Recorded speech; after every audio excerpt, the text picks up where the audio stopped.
সার্জিস আলম, আমাদের এবারের প্রসঙ্গ হচ্ছে যে আপনারা ছাত্রলীগ নিষিদ্ধ করছেন, আপনাদের দাবির মুখে ছাত্রলীগ নিষিদ্ধ হচ্ছে। ছাত্রলীগের নিষিদ্ধ ব্যাপারটা এই জায়গায় যাইতেছে যে কেউ কোনোদিন ছাত্রলীগ করছে, তারপরে এসে সে বিসিএস পরীক্ষা দিয়ে পাশ করছে, ভাইবা দিয়ে সুপারিশপ্রাপ্ত হয়েছে, তারপরও তার চাকরি হবে না বা তাকে চাকরি থেকে চলে যেতে হবে।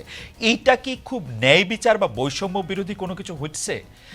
আপনি এখন বাংলাদেশে সরকারি চাকরিতে বা পুলিশে যেটা হইতেছে যে কেউ এসে বলতেছে যে আমি বিএনপি করতাম, এই জন্য আওয়ামী লীগ আমাকে 15 বছর পর মানে দেয় নাই, প্রমোশন দেয় নাই, তার বিরুদ্ধে যদি বিভিন্ন রকম ক্রিমিনাল কেসও থাকে, আপনারা তাকে প্রমোশন দিচ্ছেন ওয়ানলি বিকজ আপনাদের সুপারিশে আপনাদের সরকার সেটি করতেছে। ছাত্রলীগের ক্ষেত্রে এটা করতেছে, মানে আপনারা এই যে একটা উইয়ার দেশ সৃষ্টি করতেছেন, এটা কোথায় গিয়ে সেটা এটা আসলে দাঁড়াবে?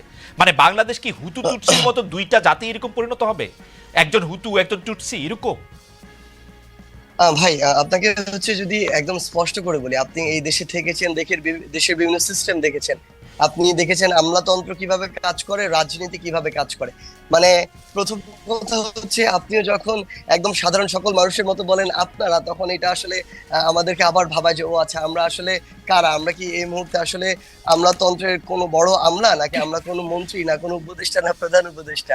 সো এই জায়গা থেকে যদি আপনি এই জায়গা থেকেও বলেন যে আমাদের 3জন প্রতিনিধি সরকারে রয়েছে, সেই জায়গা থেকেও হচ্ছে যে এই সরকারের প্রতিনিধি কিন্তু 20-এর অধিক আসলে সদস্য রয়েছে, সকলে মিলে কাজ করছে প্রথমত। দ্বিতীয়ত, আপনি খুব ভালো করেই জানবেন যে এই জায়গাটিতে আসলে একজন উপদেষ্টা যতটা না এই জায়গাটাতে ইনভলভ হয়, এই জায়গার প্রত্যেকটি জিনিস তার স্বচক্ষে দেখে কাজ করার ওই সুযোগটি রয়েছে, আমলাতন্ত্রে যে মানুষগুলো রয়েছে তাদের কাছে স্টেপ বাই স্টেপ এই যে জিনিসগুলো ডিসিশন মেকিং এ তাদের ওই প্রভাবটি বেশি থাকে। আবার এই বাংলাদেশে আপনি হঠাৎ করে এটা চিন্তাই করতে পারবেন না যে এত বড় একটি অভ্যুত্থান হয়েছে, আর অভ্যুত্থানের পরে সবকিছু ঠিক হয়ে গিয়েছে এবং এখানে রাজনৈতিক যে দলগুলো রয়েছে তাদের এই জায়গাটিতে কোনো প্রভাব নেই। আপনি নিজেই বললেন যে যারা হচ্ছে বিএনপি জামায়াতের এতদিন ধরে তাদের জায়গায় প্রমোশন পায়নি বা অন্যায় করেছে, ওই জায়গা থেকে প্রমোশনটি হয় না, তারা এসে বলছে তারা বঞ্চিত, তাদের সাথে বৈষম্য হয়েছে, তাদের এই প্রমোশনটি চাই। তো তারা এসে প্রথম কোন পরিচয়টা ব্যবহার করছে? রাজনৈতিক পরিচয়টা কিন্তু ব্যবহার করছে। সো আলটিমেটলি সবকিছু যে এই যে যারা ওই সরকারে রয়েছে কিংবা 3জন রয়েছে আমাদের প্রতিনিধি, তারাই ঠিক করে দিচ্ছে, ব্যাপারটি এরকম নয়। দ্বিতীয়ত, যে জিনিসটি আপনি বলেছেন, এইখানে আমি আপনার সাথে একটি জিনিস একদম স্পষ্ট আমার একটি মতামত ব্যক্ত করতে চাই।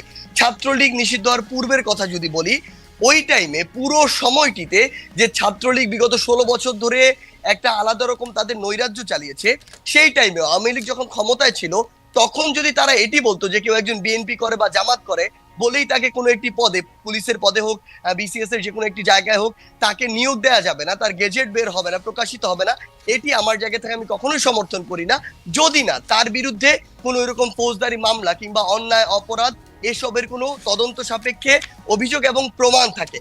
একইভাবে আমি আমার জায়গা থেকে মনে করি যে এই ছাত্রলীগ নিষিদ্ধ হওয়ার পূর্বের যে সময়টি ছিল, এই সময় বিগত 16 বছরে যারা ছাত্রলীগের বিভিন্ন জায়গায় কর্মী ছিল কিংবা পোস্টেড ছিল, তাদের মধ্যে কেউ যদি কোনো জায়গায় ক্ষমতার অপব্যবহার করে, অন্যায় করে, বিভিন্ন দলের কারো উপরে অত্যাচার করে, কিংবা তাদের জায়গা থেকে এই যে বিভিন্ন রকম অপশাসন দুঃশাসনের সরাসরি মাঠ পর্যায়ে সহযোগী হয়, কিংবা ওই যে রাজপথের লাঠিয়াল হিসেবে, হেলমেট বাহিনী হিসেবে ব্যবহার না হয়, যাদের এই ক্লিন ইমেজটি রয়েছে, এই অভিযোগগুলো যাদের বিরুদ্ধে নেই, তারা যদি তাদের মেধার ভিত্তিতে আসলে ওই বিভিন্ন পরীক্ষাগুলো উত্তীর্ণ হয়ে এসআই হোক কিংবা সিভিল সার্ভিস হোক কোন একটি জায়গায় যায়, তাদের ওই নিয়োগটি থাকা উচিত। তবে একটি জিনিস স্পষ্ট করে এখানে আপনাকে, এটি খুবই গুরুত্বপূর্ণ, আমি যখন আমার জায়গা থেকে দেখলাম 252 জন এসআই কে একটি নির্দিষ্ট অভিযোগের ভিত্তিতে তাদেরকে সেখান থেকে সারদা থেকে প্রত্যাহার করা হলো, তখন আমি পুলিশের একটি নির্দিষ্ট, আমরা আমাদের জায়গা থেকে কর্তৃপক্ষের সাথে কথা বলার চেষ্টা করেছি, আসলে কি সবার বিরুদ্ধে এই পলিটিক্যাল অভিযোগটি রয়েছে কিনা। তাদের জায়গা থেকে এসেছে কিছু জায়গায় যেমন পলিটিক্যাল সংশ্লিষ্টতা, এবং এই সংশ্লিষ্টতার পাশাপাশি ক্ষমতার অপব্যবহার বা অত্যাচারের উদাহরণ রয়েছে, পাশাপাশি এমন কিছু জিনিস রয়েছে যেগুলো হচ্ছে তার এই ক্ষমতার অপব্যবহার বা অন্যায়ের উদাহরণ নেই। কিন্তু ওই ভাইবা পরীক্ষায় 50 মার্কের যে ভাইবাটি ছিল, সেখানে তাকে 49 দেওয়া হয়েছে, 48 দেওয়া হয়েছে, এবং রিটেনের মার্কস তার অনেক কম থাকার পরও তিনি এই পরীক্ষাটিতে সামগ্রিকভাবে উত্তীর্ণ হয়েছে। যেখানে স্ট্যান্ডার্ড হচ্ছে, আমি একটু শেষ করি, আমার 2 লাইন লাগবে শুধু। তাদের জায়গা থেকে আরেকটি কথা বলেছে যে স্ট্যান্ডার্ড হচ্ছে 38 থেকে 40, মোটামুটি এরকম স্ট্যান্ডার্ডে পায়।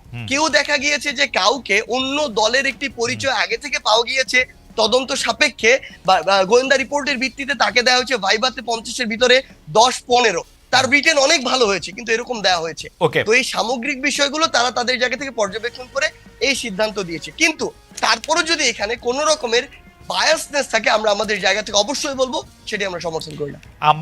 আপনি কি খেয়াল করেছেন যে মানে একজন ছাত্রলীগ নেত্রী যিনি পরীক্ষা দিতে এসেছিলেন তাকে আইন শৃঙ্খলা বাহিনীর সামনেই লাঞ্ছিত করেছেন কতগুলি, মানে আমরা খবরে পড়ছি তারা মহিলা দলের নেত্রী, আমরা খবরে পড়ছি ঢাকা বিশ্ববিদ্যালয়ে পরীক্ষা দিতে এসে ছাত্রলীগের 2 নেতা গ্রেফতার হয়েছেন। এগুলি কি আপনার চোখে পড়ছে? মানে এগুলিকে আপনি কেমনে দেখছেন?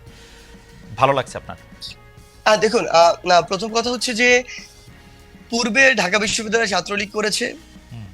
যদি আমি আমার এই প্রশ্নের উত্তর আসলে পূর্বের জায়গাটিতে রয়েছে, যদি তার বিরুদ্ধে এই যে নৃশংস বর্বরতা আমাদের উপরে চালানো হয়েছে পুরো বাংলাদেশের বিভিন্ন জেলাগুলোতে কিংবা ঢাকা বিশ্ববিদ্যালয়ে যেটি চালানো হয়েছে, এই সংশ্লিষ্টতা কিংবা বিগত এই যে রেজিমটি দেখেছি, এই সময়ে তারা ছাত্রলীগের নাম ধারণ করে সাধারণ শিক্ষার্থী বা ভিন্ন মতাদর্শের উপরে যদি অত্যাচার নির্যাতনটি না চালিয়ে যদি থাকে, কেন তাহলে যদি তার কেন সাথে হঠাৎ যদি করে কেন এরকম কিছু করাকে সার্জিস যদি কেন সমর্থন করব না আমরা আমি আমাদের জায়গা থেকে। সার্জিস কিন্তু যদি কেন আমি 2টা ঘটনা বললাম, আপনি এই 2টা ঘটনা জানেন কিনা? এরকম নিশ্চয়ই আরো 50,000 ঘটনা আছে। আপনি যদি বলছেন কেন, যদি মানে এই 2টা ঘটনা আপনি জানেন কিনা, মানে এইটার আপনি জানেন অথবা আপনি জানেন না, এইটাই তো হবে। এটার মধ্যে যদি কেন। আচ্ছা আচ্ছা, পরীক্ষার হলের যে ঘটনাটা, এই ঘটনাটা আমি জানি। আচ্ছা, ওইটা কি ঠিক আছে? মানে এটা করা ঠিক আছে ছাত্রলীগের 2 নেতা গ্রেফতার পরীক্ষার হলে এসে? না, এটার আনসারটাই তো আমি আপনাকে বললাম যে তার বিরুদ্ধে যদি সেরকম অভিযোগ থাকে, এরকম বর্বরতা নির্যাতন নৃশংসের সাথে যুক্ত হওয়ার যদি তার বিরুদ্ধে এই অভিযোগটি থাকে, এটি তো আমি জানি না অভিযোগটি আছে কিনা, সেটি খতিয়ে দেখার সুযোগটি আসলে আমার হয়নি। যদি থাকে তাহলে তাকে গ্রেফতার করতে পারে যে কোনো জায়গা থেকে, যদি না থাকে তাহলে যে কোনো জায়গা থেকে, ইভেন বাড়ি থেকে নিয়ে যেতে পারে। আমি তো জানি না যে আছে কিনা, আপনার কাছে তাহলে তো আমি আপনাকে ডিসিশন দিতে পারি। আচ্ছা আচ্ছা, আপনি জানেন না আছে কিনা। আমার তো ধারণা যে ছাত্রলীগের যে 2 নেতার কথা বলা হচ্ছে তাদেরকে আপনি চেনেন, থাকলে নিশ্চয়ই আপনি বলতেন, আমার ধারণা। বিকজ গত 8-10 বছরে যা কিছু হয়েছে, 17 সালের থেকে যদি আপনি ঢাকা বিশ্ববিদ্যালয়ে থাকেন, 17 সালের পর থেকে যদি আপনি ছাত্রলীগের রাজনীতিতে থাকেন, আপনি যদি আসলে ছাত্র প্রতিনিধি হয়ে থাকেন, আমার ধারণা গত 6-7 বছরে যা কিছু হয়েছে ঢাকা ইউনিভার্সিটিতে আপনি জানেন। আমার একটা ধারণা ছিল সার্জিস, যে যেই 2 নেতা গ্রেফতার হয়েছে সেই 2 নেতা আপনার পরামর্শে, উপদেশে বা কথাতেই গ্রেফতার হয়েছে। এটা আমার একটা ধারণা ছিল যে এই 2 নেতা দুষ্ট, এদেরকে গ্রেফতার করেন। প্রথম কথা হচ্ছে, আপনাকে একটা জিনিস একদম নিশ্চয়তা দিয়ে বলতে চাই, এই মুহূর্তে বাংলাদেশের আসলে ছাত্রলীগের পোস্ট না পাওয়া সবচেয়ে বড় ছাত্রলীগের সাবেক নেতা মনে হয় সার্জিস আলম।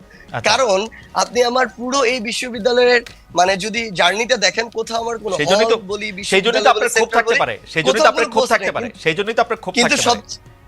না, সবচেয়ে বড় কথা হচ্ছে গুরুত্বপূর্ণ লোক। না, কখনোই আপনি তো রংপুরে আইজিপির সাথে ঘুরে বেড়ান সার্জিস, আপনি তো গুরুত্বপূর্ণ লোক। আইজিপি আমার ফোনই ধরেন না, আপনার সাথে ঘুরে বেড়ায় রংপুরে।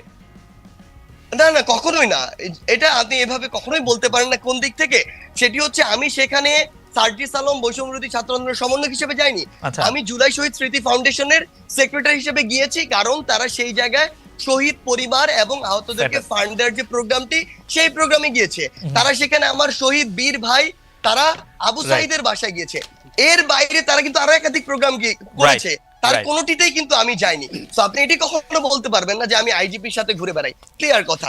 আরেকটি কথা হচ্ছে, আপনি এর আগে যেটি বলেছেন, আমি আপনাকে বলি মহিউদ্দিন ভাই, আমি একটা জিনিস আপনাকে বলতে চাই, সেটি হচ্ছে এর আগে যেটি বলেছেন, এই যে 2 জন যাদেরকে আপনি বললেন গ্রেফতার করা হয়েছে, আমি একজনটা শুনেছি, আরেকজনটা শুনিনি, হয়তো আমার চোখে পড়েনি। কিন্তু এই বিশ্ববিদ্যালয়ে কিংবা আমি যাদেরকে প্রমিনেন্টলি সেন্ট্রালে ছিল, যাদেরকে চিনি, এরকম অন্তত আমি 50 জনের কথা বলতে পারবো যারা সরাসরি এই অত্যাচার কিংবা নির্যাতন বা 15 তারিখে আমাদের সাথে যা হয়েছে, 16 তারিখে এগুলোর সাথে সরাসরি জড়িত। তাদের সাথে তাদের বিরুদ্ধে বিভিন্ন জায়গায় মামলা হয়েছে। তো যদি আমার জায়গা থেকে আমি সরাসরি এরকম বাই নেমে বলতাম, হয়তো তাদেরটা আগে আসতো, কারণ আমাদের চোখের সামনে এটি করা হয়েছে। হ্যাঁ, তাদের বিরুদ্ধে মামলা হয়েছে, পুলিশ প্রশাসন তাদের তদন্ত সাপেক্ষে তাদেরকে গ্রেফতার করবে, ব্যবস্থা নেবে। আমি কেন ব্যক্তিগতভাবে বলতে চাই? অথবা আপনি ইচ্ছা প্রকাশ করেছেন, কারণ আমি জীবনে যেমন দেখেছি বলে, মানে যাই হোক সেটি অন্য প্রসঙ্গ, কিন্তু আপনি তাহলে বলেন নাই ব্যাপারটা তো এরকমই, তাদের 2 জনের গ্রেফতার। না, আপনার আসলে ঠিক আছে ঠিক আছে, আমি এইটাই বুঝলাম।